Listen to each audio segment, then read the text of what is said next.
ምን አይነት ክፋት ነው በልባቸው ውስጥ ያለው ግን? ጥልና ዮናታን የተጣሉበት ምክንያት ምንድነው? ዩቲዩብ ላይ አልጫንከኝም ብሎ ለዘላለም መቋረጥ ጥሩ አገልግሎት ነው ብላችሁ ታምናላችሁ? የጴንጤ ሴቶች እርቃንነት አሳሳቢ ደረጃ ላይ ደርሷል። ወንድ ሲያይሽ ለዝሙት እንዲነሳሳ የሚያደርግ አይነት ልብስ ለብሰሽ ቸርች የምትሄጂ ከሆነ የሆነ ችግር አለው። በኢየሱስ ምን አይነት አውሬ ነው ቤተክርስቲያን ውስጥ የገባው? አንድ ሲደመር አንድ ነው 3 ነው ካልክ እግዚአብሔር ጋር ሄደ አንድ ሲደመር አንድ ስንት ነው ብትለው ፕሮፌት ሚራክል ምን አለ ነው የሚለው። የልቤን ተናገር ዘመን ይባረካቡ። ያስጠላ አልወደውም ስጠላው የሚሉ ሰዎች የማንነት ቀውስ ውስጥ ስላሉ ነው። ከጌታ ጋር እርጅና እንዴት ደስ ይላል። እኔ ከየት እንዳወጣኝ መሰክራለሁ። ሸክም የከበደባችሁ እንደ ጴንጤ ግን የሚቀፋ ሃይማኖት አለ? አንድ ጴንጤ አጠገብ ደርሷል። እኔ ሙሉ በሙሉ ጌታን ያወቁት ሙሉ በሙሉ ጌታ ራሱን ይመለስ። አጀንዳ ፈላጊ እኮ አይደለንም። ኦሬዲ አጀንዳ አግኝተናል። ለርዕሳውን አንጸልይም። ኢየሱስ የሚል አግኝተናል። ለጥልቀት ነው የምንጸልየው። ውርደት ምን እንደሆነ ላሳይ። ውርደት ጴንጤነት አይደለም። ነገር ግን እግዚአብሔር በምህረቱ ባለጠጋ ስለሆነ ምህረቱ ብዙ ነው። ምህረቱ ብዙ ነው። ብዙ ነው። ብዙ ነው። ምህረቱ ብዙ ነው። ብዙ ነው። ቆይ ምንድነው ጻድቅ የምትጫወቱት? ጥሌ ሁላችንም እንወደዋለን አይደል? ግን መልአክ አይደለም መልአክ ነው አላልንም። ምን በቀላሉ ጥሌና ዮናታን የተጣሉበት ምክንያት ምንድነው? ጥሌ 3 ወር ሙሉ ተከታታይ ትምህርት አዲስ ኪዳን ካህናት ቸርች ዮናታን ጋር አስተምሮ አንዱንም ማርሲል ቲቪ ዩቲዩብ ላይ ቴሌቪዥን ላይ አላስተላለፈለትም። ጥላቸው ነገር እውነት ነው። ሰርች እናደርጋለን በኋላ ላይ በላይ ሰው እንዲፈምስ ስለማይፈልግ ዩቲዩብ ላይ አልጫንም፣ ቲቪ ላይም አላሳይም። ለምንድን ነው የማታሳየው ብሎ ጥሌ ጠየቀው። አላሳይም ማለት ያቺ የጥላቸው ምን ስናት ነው። ከዛ በኋላ አያወሩም፣ አይናገሩም፣ አይጋገሩም። ይሄ ውሸት ነው። ዮናታን ብዙ አገልጋዮች ኮምፕሌን ያደርጋሉ። እኛ ትጠራለህ ከዛ በኋላ እንድናገለግል ታደርግና ቲቪ ላይ አንድ ቀንም አታሳየንም ኮምፕሌን ሲያደርጉ ሰምተን እናውቃለን። የጥሌ ግን እሱ ዮናታን ካናዳ ሲሄድ ቸርቹን ለጥሌ ሰጥቶ ነው የሚሄደው። ከዛ ጥሌ ሐዋሳም እዚህም እየተከታተለ ያስተምራል። አንዱንም ግን ቲቪ ላይ ያወጣለትም። ያ ቅር አሰኘው፣ ተጣላ። ግን እንዳገልጋይ እግዚአብሔር የሰጠኝን ጸጋ ነው ያካፈልኩት ብሎ መተው ይችል ነበር። የዝናም የምንም ችግር አልነበረበትም ጥሌ በዛን ጊዜ ራሱ ማለት ነው። ትክክል ነው ወይ ብላችሁ ታምናላችሁ? ዮናታን ተው፣ ዮናታን ወንብድና ሁላችንም እናውቀው ነው። ግን ዩቲዩብ ላይ አልጫንከኝም ብሎ ለዘላለም መቋረጥ ጥሩ አገልግሎት ነው ብላችሁ ታምናላችሁ? ዮናታን ስልክ ስለሆነ እንደዚህ እንዲያርገው ነው በቀኝ የሚጫንበት።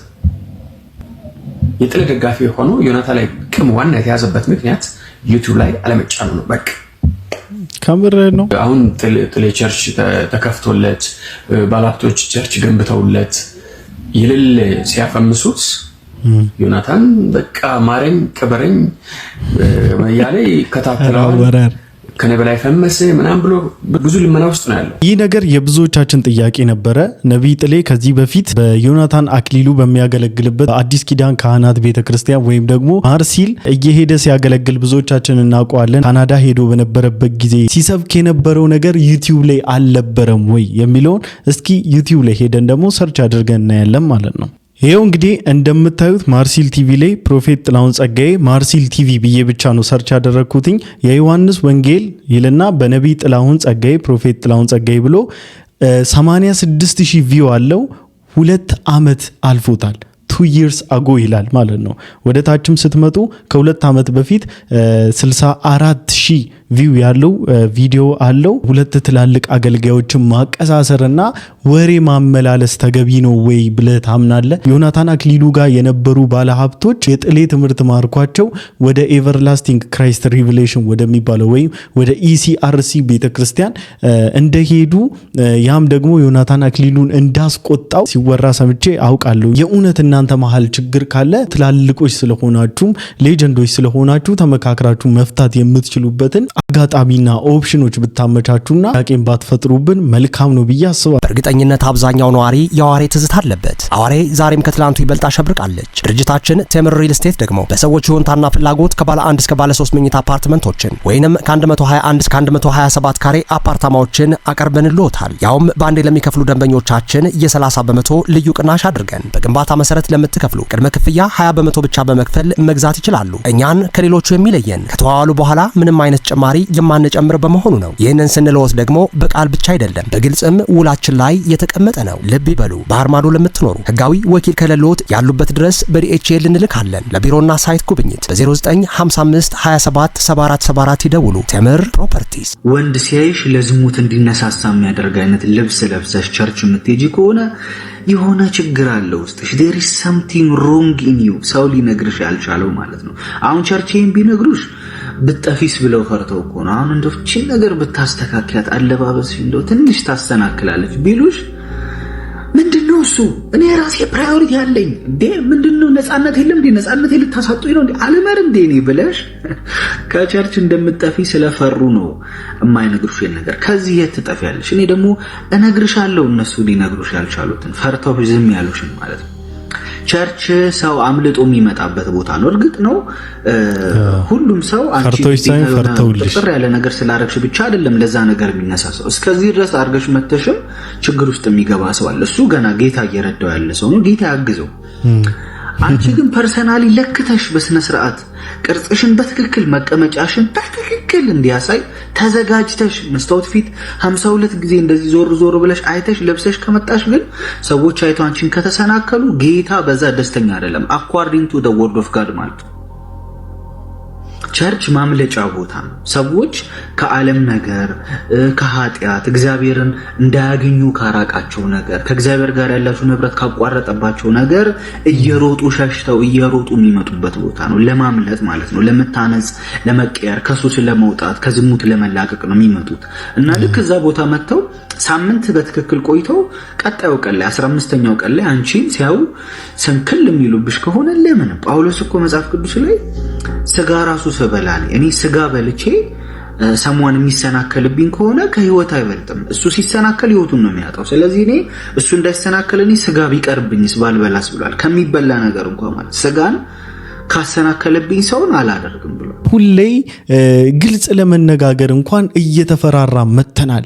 ትክክል አይደለም መባባል እንደ ፍርድ መቆጠር ጀምሯል። ተሳስተሃል መባባል ወይም ደግሞ የግል ሐሳቦቻችንን ሪፍሌክት ማድረግ ተቺ እስኪ ያስብለናል፣ ያስቀጠቅጠናል፣ ብዙ ያስብለናልና ከዚህ ነገር ለማምለጥም ስንል ብዙዎቻችን እያየን ባላየ ማለፍን እየመረጥን ያለንበት ሲቹዌሽን እየተፈጠረ ነውና ሴቶች እንደው አስተውላችሁ ነገሮችን ሪያላይዝ አድርጋችሁ ግራና ቀኝ አይታችሁና አመዛዝናችሁ ለቤተ ክርስቲያንም የሚመጥን አለባበስ እንዲሁም ደግሞ ለወንድሞቻችሁ ስትሉ ጥንቃቄ ብታደርጉ።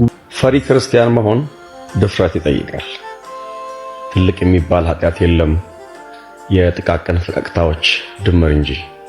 ከምኔው ተፈጠፈጡ ብለን እንደነግጣለን፣ ከመድረክ ሳይወርዱ ግን እየወደቁ ነበር። 7 አገልጋይ ስለሳቀበት ቀልድ እውነት አይሆንም። ትኩስ መሆን ትፈልጋለህ? እንደምንም ከቻልክ አዲስ ክርስቲያን ሰፈር ዋል። አገልጋይ ሰፈር የሰማኸውን ቀልድ አዲስ ክርስቲያን ሰፈር እንዳትደግመው። ጥንቃቄ የሚፈልገው የሚበላው ዘር እንጂ አረም ባይዘራም ያድጋል። ቅድስና የአካባጆች ሳይሆን ከኢየሱስ አመል የተጋባባቸው ሰዎች ሕይወት ነው።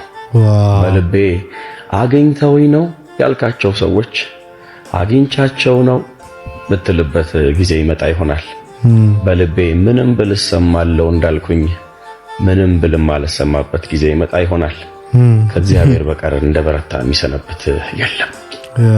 ከነብር የፈጠነው አበኔር እንደሚዳቋ ሞቷል። ከአንበሳ የበረታው ሳኦል እንደምናምን አልፏል። ኮከብም ነዶ ነዶ ይጠፋል። 1000 ዘመናት የበራች ፀሐይም ኃይሏን አታ እንደ ደም ትቀላለች። ለጌታ እንዳልተገቡ እያሰቡ በፍርሃት ማገልገል እንዴት ያለ ብልሃት ነው! ተጋባዥ ማንም ይሁን ምን አገልጋይ ሆኖ ሙሽራው ያከበረውን ሕዝብ መናቅ ሙሽራውን መናቅ ነው። ኢየሱስ ያከበረውን ሕዝብ ማክበር ኢየሱስን ማክበር ነው። ለኢየሱስ ያለን ፍቅር ለወንድማችን ያለንን ፍቅር ያህል ነው። እግዚአብሔርን የመወደዳችን ትልቅነት እስከ ወንድም ይለካል። ተለምነን እናገለግል ሆይ ለምነን ማገልገል እንከለከል ይሆናል። ሰው ሲያጥነው እንደሚጠሩኝ ያለን ሆይ አንድ ቀን ለተንፈሻ መድረክ ፍለጋ እንማጠን ይሆናል። ላለማገልገል ለሰው የሰጠነው ምክንያት በጌታ ፊት ይመጥን ይሆን? በትዕቢት የጸናው ማግስት፣ በትዕቢት የቆምኩኝ ማግስት ጸጋውን ላይ ትቶብኝ ከመሄድ የሰጠኝን ጸጋ ከላይ ቢወስድ ራርቶልኛል ማለት ነው። መሰማት ሁሉ ክብር አይደለም። መሰማትን ሰጥቶ አምላክ ከአፋችን ቃል ቢሸሽ የየለት ግማት ነን። እየፈራን እናገለግለዋለን። በጌታ በኢየሱስ ክርስቶስ ስም ምን አይነት ፓወርፉል የሆነ ሜሴጅ ነው። ከዚህ በኋላ ደግሞ ራሱ ሐሳብ መስጠት አይመችም። ኤኒዌይስ ከሰሞኑ ከዚህ ከቲክታክ መንደር ላይ ያገኘኋቸው በጌታ በኢየሱስ ምን አይነት ፓወርፉል ሜሴጆች እንደሆኑ ከመጽሐፍ ቅዱሳችን በጣም የሚደንቀኝንና ብዙ ሰው ማስተውለውን አንድ ነገር ልንገራችሁ።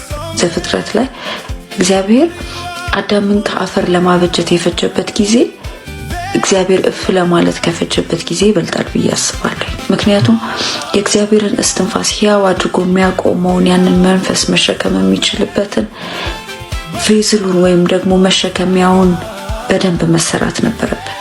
የኛም ክርስትና ላይ የእግዚአብሔርን ኮሊንግ እግዚአብሔርን ዓላማ መሸከም የሚችለው እግዚአብሔር እንደፈለገ ሊጠቀምበት የሚችለውን ያንን መንፈሳዊ ማንነታችንን እግዚአብሔር ለመገንባት የሚፈጅበት ጊዜ እኛን ለመግለጥ ከሚፈጅበት ጊዜ በጣም ይበልጣል።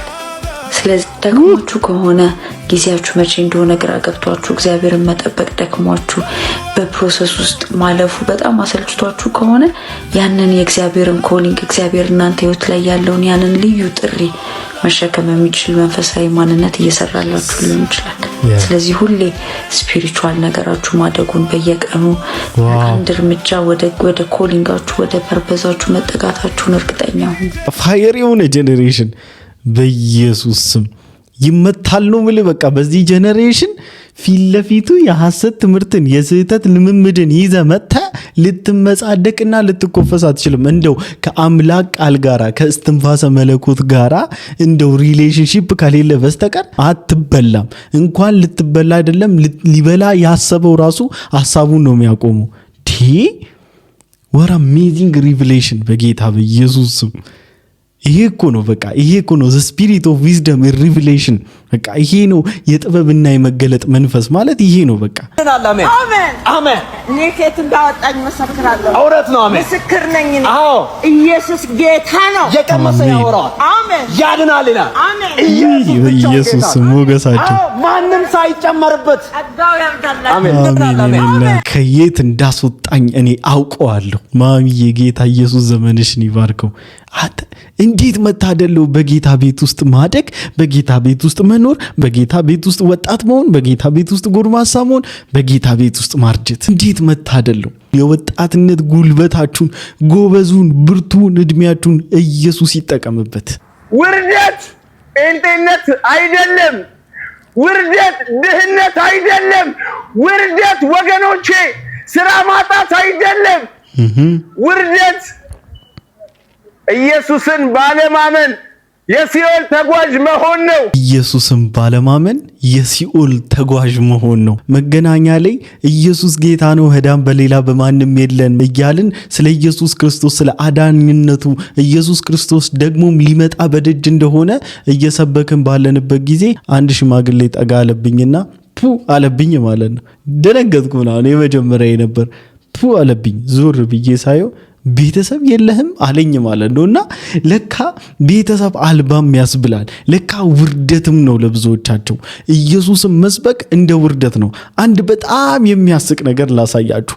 ስኬት ማለት መኪናና ቤት መግዛት ነው። ስኬት ማለት ፎቅ መደርደር ነው። ስኬት ማለት 150 ሚሊዮን ብር በባንክ ውስጥ ማስቀመጥ ነው። ስኬት ማለት ስኬት ያለው በሰማይ ነው። በአንድ ልጁ በኢየሱስ ክርስቶስ አምኖ የዘላለም ሕይወት ማግኘት ነው። ስኬት ማለት ትንሣኤና ሕይወት እኔ ነኝ። በእኔ የሚያምንብኝ ቢሞት እንኳን ሕያው ይሆናል። የስኬት መንገዳችሁን አስተካክሉ እህት ወንድሞቼ። ምድራዊ ነገር ስኬት ሊሆን አይችልም። በአንድ ልጁ በኢየሱስ ክርስቶስ አምኖ የዘላለምን ሕይወት ማግኘት ነው ስኬት ማለት። ይህ ወንድማችን ኦርቶዶክሳዊው የገዳም አስተዋቂ ነው። ከ1.7 ሚሊዮን በላይ ተከታዮች አሉትና የኛውን ቪዲዮ ከአንድ ቀን በፊት ነበር የለቀቀው። ከሁለት ቀን በፊት የለቀቀውን ደግሞ ቪዲዮ ላሳያችሁ። ጭንቅላታቸው ተዘቅዝቀው ለ100 ዓመታት ያክል በዝቋላ ባህር ላይ ለሰው ልጆችን ምህረት የለመኑ አባት ከእናታቸው ማዕፀን ከወጡ ጀምሮ ልብስ የማያውቁ በቅድስናቸው ብዛት እግዚአብሔር ጸጉር ያለበሳቸው 60 ነብር 60 አንበሳ የሚገዛላቸው አዲስ አበባ የኖራችሁ ይህንን ስፍራ ካላወቃችሁ በጣም ተበድላችኋል። 7 አይነት ጸበል ያለበት ድንቅ ስፍራ እዚህ ቦታ ላይ መታችሁ ፈውስንና በረከትን ማግኘት የምትፈልጉ ሰዎች ይህንን ቪዲዮ ሼር እያደረጋችሁ ኮሜንት ላይ ጻድቁ አቡነ ገብረ መንፈስ ቅዱስ ለደጅ አብቃኝ እያላችሁ በፍሌቨር ነው ጸበሉ።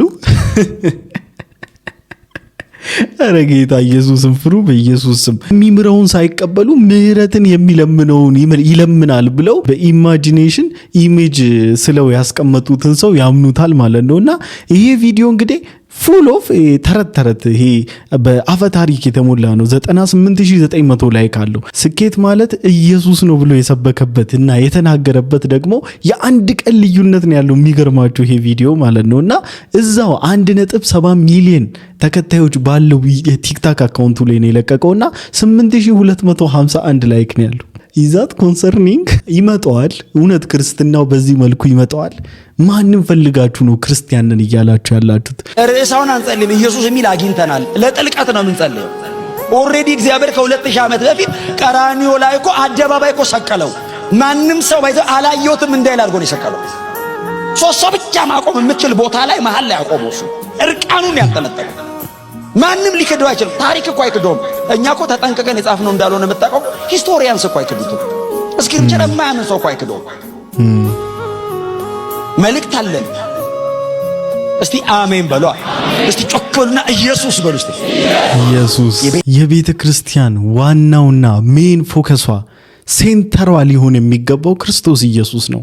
ኢየሱስ ክርስቶስን አታደብዝዙብን። ኢየሱስ ክርስቶስን ከጀነሬሽን ለማደብዘዝ አትጣሩ ባካችሁ። እግዚአብሔርን ፍሩ፣ ፈጣሪን ፍሩ እባካችሁ። በዚህ ጉዳይ አባቶችም ዝም አትበሉ።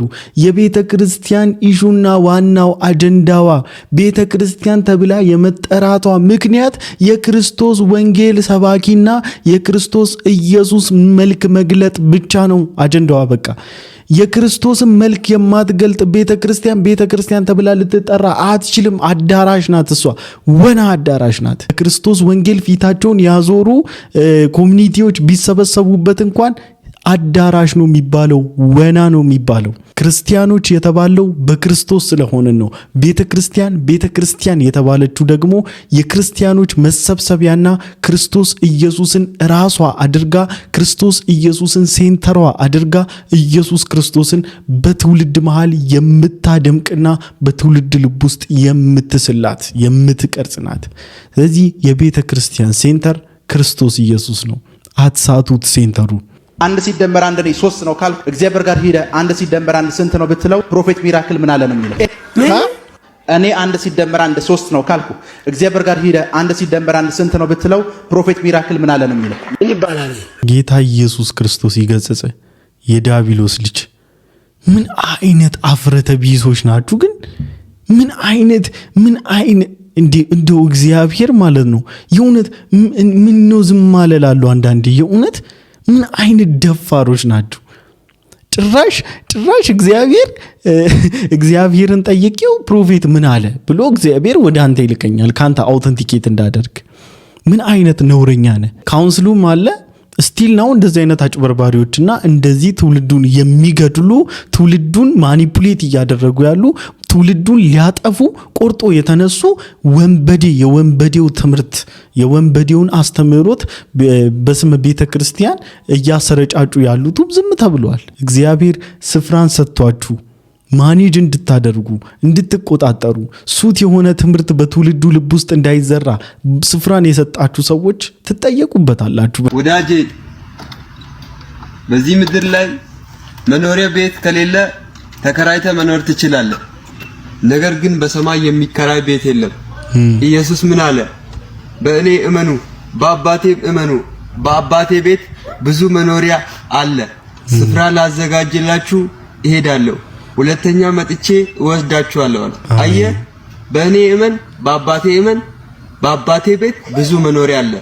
የሰማዩ ቤት በሰው እጅ የተሰራ አይደለም፣ በእምነት የሚገኝ ነው። በሰው እጅ የተሰራ አይደለም፣ በእምነት የሚገኝ ነው። ምን አይነት መረዳት ነው? ምድር ላይ ቤት ባይኖር ቤት ተከራይተ ትኖራለህ። ሰማይ ቤት ግን you don't even have any option። ክርስቶስ ኢየሱስ ነው። ዝሩ ክራይስት ጂሰስ ብቻ ነው ወደ መንግስተ ሰማይ ልትገባ የምትችለው፣ ወደ ሰማይ ቤት ልትገባ የምትችለው።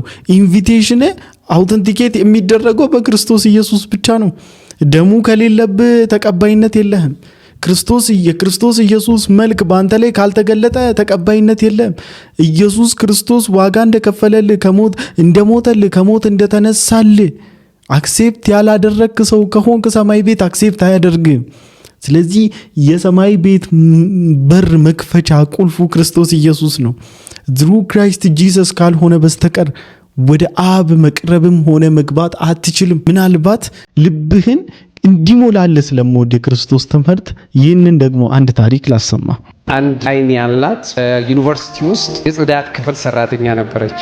አንድ ልጅ ነበራት። ትምህርት ቤቱ ደግሞ ለሷ ምክንያት ልጁ ስኮላር ተሰጠው። ልጁ ውጤታማ ነበርና አላሳፈረም። እያደገ ሲመጣ እናቱን አንድ ማስጠንቀቂያ ሰጣት። በዛ ትምህርት ቤት ውስጥ ልጄ ነው ብለሽ እንዳትናገር፣ ጽዳትና አይነ ስውር አንድ አይን ያላት፣ ይሄን ማስጠንቀቂያ እወቂ። እኔና አንቺ መቆራረጫው ቀን እሱ ነው። አንድ ቀን ተሳስታ ከጓደኞቹ ጋር ያለ ልጅ አለች። ከዚህ በኋላ እኔና አንቺ አንገናኝም፣ እናትና ልጅ አይደለንም ብሎ እናቱ ቆየ። በትምህርቱ ያው ከፍተኛ ደረጃ ደረሰ። ልጅ ወለደ፣ አገባ፣ ልጅ ወለደ፣ ከበረ። እናት ስቴቱን ለቆ ነው የሄደው። እናት ደግሞ ናፍቆት አቃጠላት። ልጅ እንደምንም ነገር እሱ ሳልሞት ሄጄ ፊቱን ልይ ብላ እሱ ያለበት ቦታ ፈልጋ አገኘች። ስታንኳኳ እሷ ናት። ልጆቹና ሚስቱም አብረው ወጡ። አንቺ ሴትዮ ምን ከኔ ጉዳይ አለሽ? እፊ አላት። ናዝና ወደ ቤት ከረጅም ጊዜ በኋላ በመንግስት ደረጃ ትልቅ ስልጣን ነበረውና ለማሰልጠን ወደዛ ያደገበት ቦታ ተልኮ ሲሄድ እስቲ ያቺን አሮጊት ሊያት ብሎ እዛ የተወለደበት ያደገበት አካባቢ ሄደ። ሲሄድ እናቱ ሞታለች እና በኋላ እናቱ እንደሞተች ሰፈሩ ነገረውና አንድ ነገር አለው። ልጄ ምናልባት ከመጣ ይሄን ደብዳቤ ስጥልኝ ብላ ደብዳቤ ሰጣለች ብለው ደብዳቤ ሰጡት። እዚህ ይላል ደብዳቤ፣ ውድና በጣም የማፈቅረሽ ልጄ ነው። በትምህርት ቤት እንዳሳፈርኩ ይገባኛል። በልጆችና በሚስት ፊት እንዳዋረድኩ በጣም ይቅርታ አድርግልኝ ልጄ፣ በድያለሁ። ይኸውልህ ልጄ፣ አንተ ትንሽ ሆነ ልጅ ሆነ እያለ አይን ካንሰር ይዘዋል። ስለዚህ አይን መውጣት እንዳለበት ይወሰናል። እኔ ደግሞ አንድ አይኔን ላንተ ሰጥቼ እኔ ላለማየት ነው የወሰን። ኢየሱስ ለምትወደው ልጇ አይን ሰጥ። ዛሬም ራቁቱ ስለኛ የተሰቀለውን ኢየሱስን የምናፍርበት ከሆነ ስለሱ መናገር ካቆምን እንደዛ ልጅ ያ ሁሉ መስቀል ላይ የሆነው ላንቺ እኔ ላንተ ነው የሚያሳፍረው። አሜን አሜን አሜን። ወገኖቼ ስለ ኢየሱስ እንናገር፣ እንመስክርለት። ምግብ እንኳን ስንበላ ሆቴል ውስጥ ለማለት ከብዶን ይሆን? ትላልቅ ሰዎች ጋር ስለሆነን ከብዶን ይሆን? ስለ ጌታ እንናገር። በጣም በቃ በዚህ ምድር ላይ በጣም ሴንሲቲቭ የሆንኩበት ነገር ቢኖር በቃ ሴንሲቲቭ የምሆንበት በቃ ልቤ የመጨረሻ ትርትር የሚልበት ጉዳይ ቢኖር የኢየሱስ ክርስቶስ ነገር ነው። ደሙን አታክፋፉት። ኢየሱስ የሚለውን ስም እንዳጣ በህይወቴ እማረሳው አንድማ ሆይ ፊት ለፊት ቁጭ ያሉ ኢየሱስ የመናፍቃን አይደለም፣ ኢየሱስ የጴንጤ አይደለም፣ ኢየሱስ የኛ ነው። ምእመናን ኢየሱስ የኛን እስቲ አንድ ኢየሱስ በሉ። ሴትዮዋ እማረሳቸው ሞተዋል፣ መነኩሴ ናቸው። እያለቀሱ ሳር ይነጩ ነበር። ሳር እየነጩ ያለቅሱ። በነገራችን ላይ እኔ መጀመሪያ ወደ ጌታ በህይወቴ ዘመን ጴንጤ ሰብኮኛ አያውቅም። ጴንጤ አጠገቤ ተጠግቶ አያውቅም። ገና በሕፃንነቴ አረንጓዴ ቢጫ ቀይ ባንዲራ አድርጌ ነጠላ አድርጌ ስዞር ነው እንትን ጴንጤ አይጠጋኝም። ሳድግ ደግሞ ያን ቀሚስ አሰፍተው ሰጡኝ። እስከ ኮሌታሪ ትልቅ መስቀል በሰንሰለት እዚህ ላይ አድርጌ አንድ ጴንጤ አጠገቤ ደርሶ አያውቅም። እኔ ሙሉ በሙሉ ጌታን ያወቁት ሙሉ በሙሉ ጌታ ራሱን ይመለስ። አንድ ቀን ጴንጤ የሚባል አጠገቤ ደርሶ አናግሮኝ ሰብኮኝ አያውቅም በህይወቴ ዘመን። ጌታ ግን ነገር ሲፈልገኝ ለካ ብዙ ነገር ያያል በህይወት ውስጥ ጌታ። እኔ አላውቅም። አሁን እንደዚህ እንደማስተምር ሁሉ እሱ እኮ ያን ያውቃል። እኔ አላውቅም። እኔ ነጠላ አድርጌ መቃብር ቤት ሄጄ ቁንጫ ሲበላኝ ሳካ። ኦኬ መጨረሻ እንደሆነ ታውቃላችሁ። ጌታ በቃ አብ የመረጠው ሰው እምቅድመ ዓለም ለደህንነት የወሰነው ሰው የቀን ጉዳይ ነው። ሲንከባለል ቢውል ወደ እውነት ይመጣል። ከዛ በኋላ አንድ ምሽት ነው በህልሜ ነው ማየው። ሰዎች እያስተማርኩ ነው። ሜዳ ነገር ይመስለኛል እንደ ጥምቀት ነጠላ አርጓለ እየሰበኩ እያለ ኃይለኛ ዝናብ ይዘንባል። ዶፍ ወይኔ ትምህርቴን ሊያቆምብኝ ነው ምናምን አልኩኝና በስመ አብ ወወልድ ወመንፈስ ቅዱስ አሐዱ አምላክ ሲል አይቆምም ዝናብ። ወደዚህ ዞሬ ወደ አራቱም በስመ አብ አይቆምም። እኔ በህይወቴ ማቀው ይሄንን ነው። በስመ አብ ነው በቃ አለቀ። በአፌ በውኔ አይኔን ገልጬ እያየው በኢየሱስ ስም ብዬ በህይወቴ አላቀ። ለመጀመሪያ ጊዜ ያልኩት በህልሜ ነው። ምክንያቱም ጌታ በቀን እንደማልል ስለሚያውቅ አስተኝቶ ነው ያስባል። ይህን ስም መጥራት አልፈልግም። ከባድ ነው። ከጠራው መድኃኔ ዓለም ብዬ ወይም መድኃኔ ዓለም ክርስቶስ ብዬ ተጠንቅቄ አሁን እናከራለን ከሚሉ እኔ በጣም ጡዘቱ ላይ ነበርኩ። ከዛ በኋላ ዝናቡ አልቆማለ። በህልሜ ለመጀመሪያ ጊዜ በናዝሬቱ በኢየሱስ ስም ቁም ስል ዝናቡ ቀጠለ። ዋው ቀጠለ። ከእንቅልፌ ከነሳው በኋላ ደነገጥኩ። አሃ ምንድነው አልኩ። ምን መሆኔ ነው አልኩ ብያለቀማ። የሚገርማችሁ ከዛ በኋላ ወደኔ የመጣው የእግዚአብሔር መንፈስ ይሄ ስም ጋር ነው ያገናኘኝ። ከዛን ቀን ጀምሮ እምሰብከው ስብከት ውስጥ ሁሉ ኢየሱስ የሚለው ስም ገባ። አሜን። ለመጀመሪያ ጊዜ እንዴት ነው እስቲ እናንተም ኢንካውንተራችሁን እስቲ ኢየሱስ ክርስቶስን ያገኛችሁበት ስፔሻሊ ደግሞ ከተለያየ ቤተ እምነት የመጣችሁ ሰዎች ልክ እንደኔ ጌታን ተቀበላችሁ በቀድሞ ህይወታችሁ በሌላ ሃይማኖት ውስጥ የነበራችሁ ኢየሱስ ክርስቶስ ራሱን ገልጦላችሁ ኢየሱስ ክርስቶስ እንድታውቁት ረድቷችሁ መንፈስ ቅዱስ ኢየሱስን ገልጦላችሁ ወደ ጌታ የመጣችሁበትን ኢንካውንተራችሁን እስቲ አጠር አድርጋችሁ ያገኛችሁበትን ሁኔታና ያገኛችሁበትን ሲቹዌሽን ኮሜንት ሴክሽን ላይ እስቲ አስቀምጡልን።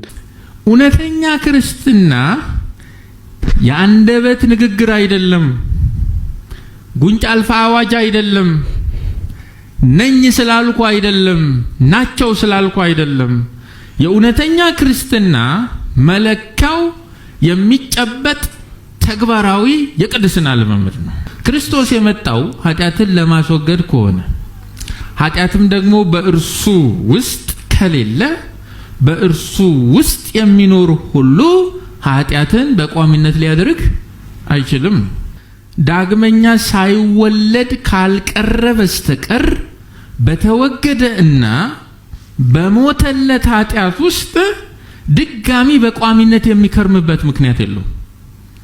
የተቀበልነው አዲሱ ልብና አዲሱ መንፈስ በተፈጥሮ ባህሪያቸው ኃጢአትን አጥብቀው የሚጸየፉ ናቸው እንጂ ጥሟቸው የሚከርሙበት አይደለም።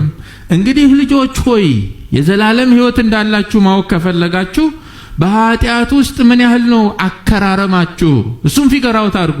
የንስሐ ሕይወት አላችሁ ወይ? ምሕረት ትለምናላችሁ ወይ? ራሳችሁን ትመረምራላችሁ ወይ ብሎ ነው የሚነግራቸው ያለው። አያችሁ፣ እግዚአብሔር አምጥቶ በክርስቶስ ኢየሱስ አካል ውስጥ ፕላንት ያደረገን የተከለን ብልቶቻችንን የአመፃ የጦር መሳሪያ አድርገን እንድናቀርብለት አይደለም፣ የጽድቅ መሳሪያ አድርገን እንድናቀርብለት ነው። በእያንዳንዱ አማኝ አካል ላይ ኢየሱስ ክርስቶስ በነፍስ ወከፍ ራስ ነው። ሎሌ ቲዩብ ብላችሁ ቲክታክ ላይ ብትገቡ በጣም ረዘም ያሉ ቪዲዮዎችን ነው የሚለቀው። በጣም የምትማሩበትና በጣም የምትጠቀሙበት ድንቅ የሆነ ወንድማችን ነው። ስፔሻሊ ስለ ጸጋ ስለ ጸጋ የሚያወራበት ሪቪሌሽን ያስገርመኛል። ሲያስጠላ አንወደውም ስጠላው የሚሉ ሰዎች አጋጥሟችሁ ከሆነ እነሱ ደፋር ስለሆኑ ሳይሆን የማንነት ቀውስ ውስጥ ስላሉ ነው። ዊዝ ኖ ሪዝን ሰዎችን ከመሬት ተነስተው የሚጠሉ ሰዎች አሉ። አያውቋቸውም፣ አይተዋወቁም፣ አላበደሩም፣ አልተበዳደሩም፣ አልደረሱባቸውም። በዘር በሃይማኖት የማይተዋወቁ ሰዎች ሌሎች ሰዎችን ይጠላል።